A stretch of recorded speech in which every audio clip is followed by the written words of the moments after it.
ಕೂಲಿ ಮಾಡಿದ ತಲೈವಾಗೆ 150 ಕೋಟಿ, ನಿರ್ದೇಶಕನಿಗೆ 20 ಕೋಟಿ. ಸೂಪರ್ ಸ್ಟಾರ್ ರಜನಿಕಾಂತ್ ಅವರು ಕೂಲಿ ಸಿನಿಮಾದಲ್ಲಿ ತೊಡಗಿಸಿಕೊಂಡಿದ್ದಾರೆ. ಸಿನಿಮಾಗಿಂತ ಹೆಚ್ಚು ಅವರ ಸಂಭಾವನೆ ವಿಚಾರವಾಗಿ ಸುದ್ದಿಯಾಗ್ತಿದ್ದಾರೆ.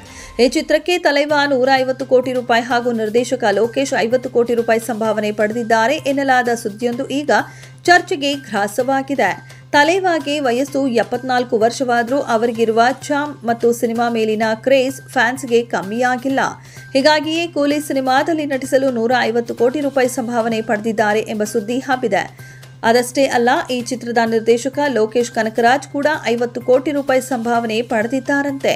ಈ ಸಿನಿಮಾ ರಿಲೀಸ್ಗೂ ಮೊದಲೇ ಡಿಜಿಟಲ್ ರೈಟ್ಸ್, ಸ್ಯಾಟಲೈಟ್, ಮ್ಯೂಸಿಕ್ ರೈಟ್ಸ್ನಿಂದ 240 ಕೋಟಿ ರೂಪಾಯಿ ಅಧಿಕ ಗಳಿಕೆಯಾಗಿದೆ ಎಂದು ಮೂಲಗಳು ತಿಳಿಸಿವೆ.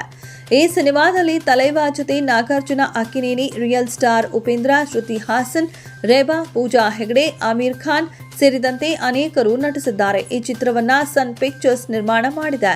ಈ ಚಿತ್ರ ಆಗಸ್ಟ್ 14ಕ್ಕೆ ರಿಲೀಸ್ಗೆ ಸಿದ್ಧವಾಗಿದೆ.